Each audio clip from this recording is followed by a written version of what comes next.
अब देखते हैं, हमने पूछा आपको व्हाट मतलब क्या होता है, तो आप जाहिर सी बात है कहेंगे बोलने वाला बेवकूफ़ है, कहेंगे कि नहीं, क्योंकि व्हाट मतलब क्या होता है, क्या आंसर भी तो आप कर रहे हैं, इसलिए कहेंगे बेवकूफ़ है। बट नहीं, देखिए व्हाट का मतलब क्या होता है मैं आज आपको समझा ही देता हूँ। तो सब सोच रहे होंगे व्हाट मतलब क्या होता है, यही ना, व्हाट मतलब क्या होता है। तो व्हाट मतलब क्या, जो आप सोच रहे हैं वो तो सही है, लेकिन इसका मतलब कितना भी होता है। व्हाट मतलब जो भी होता है, समझ में आया? 3 चीज़ें होती है व्हाट मतलब। तो how will you find out, कैसे जानोगे? तो समझो, आसान है। अगर सेंटेंस के लास्ट में क्वेश्चन मार्क लगा है, क्या लगा है?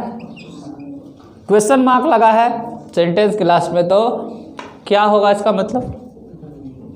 अगर सेंटेंस के लास्ट में अगर बैट बॉल लगा है, इसको विस्मयादि बोधक चिन्ह कहते हैं, मार्क ऑफ एक्सक्लामेशन, याद रखने के लिए बैट बॉल, अगर ये लगा है तो इसका मतलब कितना होगा। अगर सेंटेंस के लास्ट में फुल स्टॉप लगा है तो इसका मतलब जो होगा। समझ में आ गया तीनों बातें? तो अब कहोगे सर मैं पूछूं तो बता दोगे? जैसे एग्जाम्पल लेते हैं, जैसे बोलते हैं व्हाट अ सॉन्ग, सुना है? अब इसका मतलब हुआ क्या गाना है। ये पूछ नहीं रहा कि कौन सा गाना है, ये बता रहा क्या गाना है, मतलब कितना अच्छा गाना है। आया समझ में? तो कितना अच्छा गाना है, क्या यहाँ क्या नहीं है इसका सेंस, इसका सेंस है कितना अच्छा है या कितना खराब है, ये सेंस आ सकता है। समझ में आया? अभी व्हाट यहाँ लिखेंगे, व्हाट इज योर नेम। तो व्हाट इज योर नेम, तो आप समझ गए इसका मतलब ये क्वेश्चन है क्या? क्योंकि यहाँ पर क्वेश्चन लगा है तो इसका मतलब क्या है, ठीक है। लेकिन यहाँ देखिए what you do is wrong, देखिए तो अब यहाँ पे मैंने फुल स्टॉप लगा दिया, तो यहाँ पे व्हाट है ना और लास्ट में क्या है, फुल स्टॉप। तो इसका मतलब क्या हो गया, इसका मतलब जो, हाँ जो तुम करते हो, व्हाट यू डू, जो तुम करते हो, इज रॉन्ग गलत है, टू मतलब करना, जो तुम करते हो वह गलत है, ये हाँ इसका मतलब ये हुआ। इसका मतलब हुआ क्या और इसका मतलब हुआ कितना। समझ में आया? नहीं आया? कोई सवाल है? नहीं है? चलिए आप लोगों की तरफ से मैं पूछ देता हूँ, आप लोगों की तरफ से मैं सवाल पूछ दूँ? चलो पूछ देता हूँ। अब आपके पास सवाल ये होना चाहिए, ये लिखेगा तो हम समझ जाएंगे क्योंकि लास्ट में ये चिन्ह देख लेंगे, है कि नहीं। तो व्हाट का मतलब 3 होता है, कब कौन सा होगा वो लिखेगा तो समझ में आ जाएगा। लेकिन व्हाट अबाउट स्पीकिंग बोलेगा तो कैसे समझ में आएगा। सवाल ये होना चाहिए, आपको थोड़े ना ऐसा कहेगा what is your name question mark, what you do is wrong full stop, ऐसा तो बोलेगा नहीं। What a song mark of exclamation, ऐसा तो नहीं बोलेगा। तो सवाल तो ये होना चाहिए, सवाल भी सिखाएं कैसे पूछना, है ना। तो सवाल क्या होना चाहिए, समझ में आया? तो अब पूछो, समझ में आ गया तो पूछो, समझ में क्वेश्चन आ गया तो क्वेश्चन पूछो।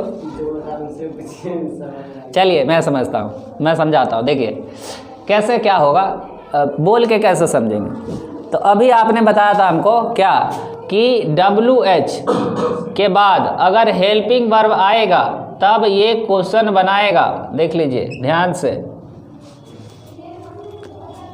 WH वर्ड के बाद क्या आएगा, हेल्पिंग वर्ब। हेल्पिंग वर्ब कौन है? Is, am, are, was, were, has, have, had, do, does, did, shall, should, will, would, can, could, may, might, use to, ought to, need, must, dare. ये 24 है। क्या है? हेल्पिंग वर्ब है, 24 है। क्या है? हेल्पिंग वर्ब है। तो देखिए इसके बाद हेल्पिंग वर्ब है क्या है? इज। क्या इसके बाद हेल्पिंग वर्ब है? नहीं है। क्या इसके बाद हेल्पिंग वर्ब है? नहीं है। समझ में आया? तो हेल्पिंग वर्ब आएगा तभी क्वेश्चन बनेगा, तभी और सिर्फ तभी क्वेश्चन बनेगा। तो यही कह रहा WH मतलब क्या, what, why, when, where, how, which. समझ में? ये सब क्वेश्चन वाले जो शब्द है उसको WH वर्ड कहते हैं। अभी दूसरा मैं एग्जांपल देता हूँ। जैसे वेन मतलब कब होता है और वेन मतलब जब होता है। वेन मतलब जब होता है, तो कब भी होता है और जब भी होता है। तो कब कब होता है, कब जब होता है, उसके बारे में पता है? तो कब एक सवाल है, कब क्या है, एक क्वेश्चन है, इसलिए इसके लास्ट में क्या आना चाहिए, क्वेश्चन मार्क, और इसके लास्ट में क्या आना चाहिए, जब बोलेंगे तो जब सवाल नहीं है। जैसे एग्जाम्पल देख लीजिए, when you come here, simple सा सेंटेंस लेते हैं, तो बताइए इसका मतलब क्या है,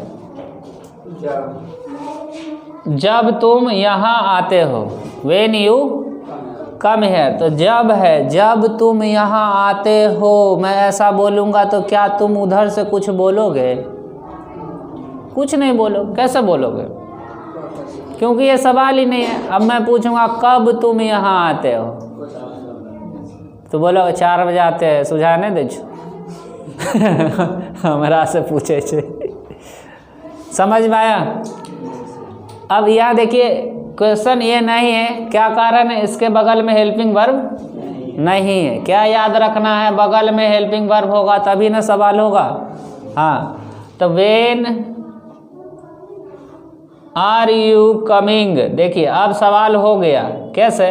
क्योंकि इसके बाद क्या बैठ गया, हेल्पिंग वर्ब। तो यहाँ पर क्या बैठेगा, समझ में आया? देखिए WH मतलब वाट, वाई, वेन, वेयर, ये सब होता है WH। नहीं समझे?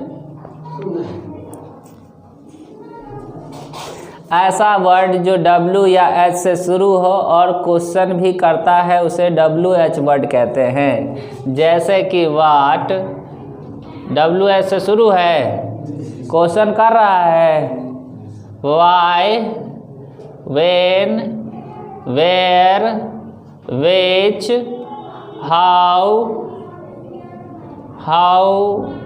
ले और how लिख देते, how many, how much, how long, ये सब क्या क्वेश्चन है। ठीक है, इसके अलावा भी और हो जाता है who, whom, whose, है ना, ये सब क्या है, क्वेश्चन है। W से वाटर भी शुरू होता है लेकिन वो सवाल नहीं करता है, इसलिए वो WH वर्ड नहीं है। W से वर्ल्ड भी शुरू होता है लेकिन सवाल नहीं करता, इसलिए WH वर्ड नहीं है। समझ में आया?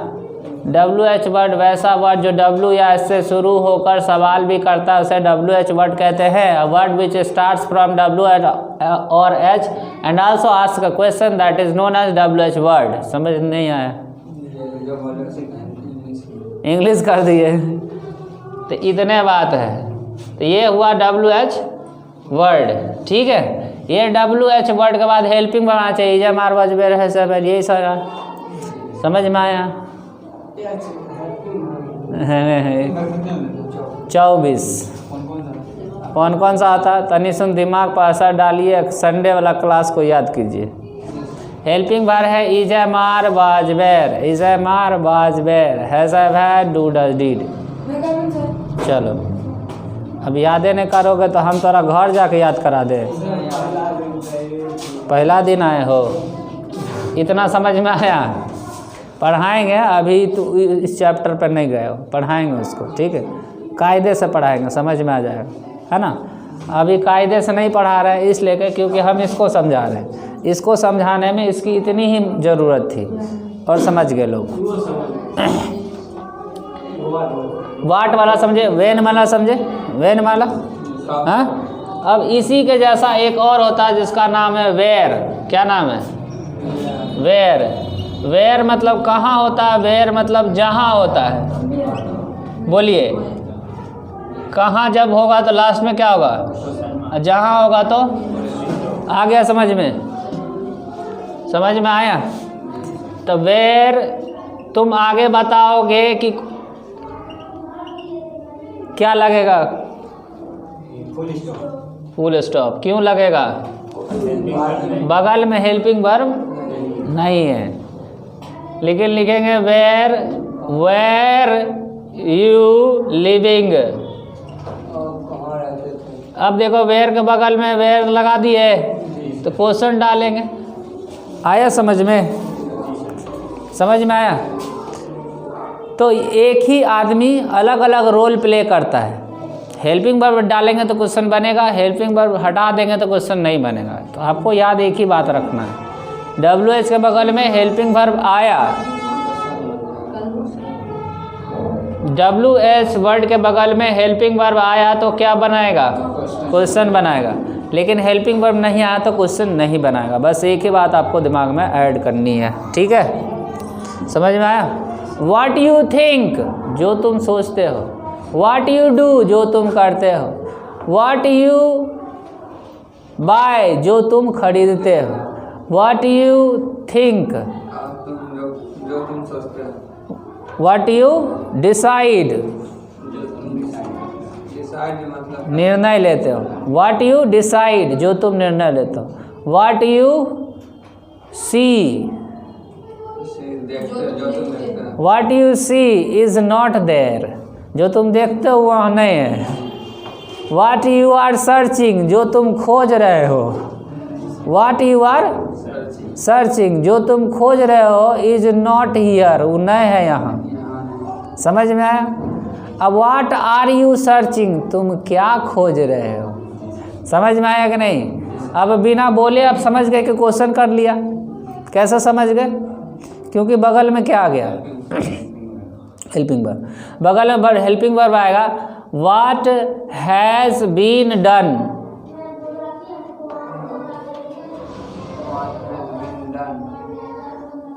तो यहाँ वर्ड का मतलब क्या हुआ? क्या हो गया हेल्पिंग वर्ब, क्योंकि बगल में कौन है? Helping verb. बस समझ में आ गया कि नहीं आ गया? आ गया। तो इससे आप 5 सेंटेंस बनाएंगे, यानी 5 कब से? 5 जब से। 5 कहाँ से? 5 जहाँ से। 5 क्या से? 5 कितना से? 5 तो 15, 10 25 और 10 35 सेंटेंस बन जाएगा। हेल्पिंग वर्ब बगल में लगाएंगे तो क्वेश्चन हो जाएगा, हेल्पिंग वर्ब बगल में नहीं लगाएंगे तो क्वेश्चन नहीं होगा। सिंपल सी बात है। और कुछ सवाल है तो बोलो।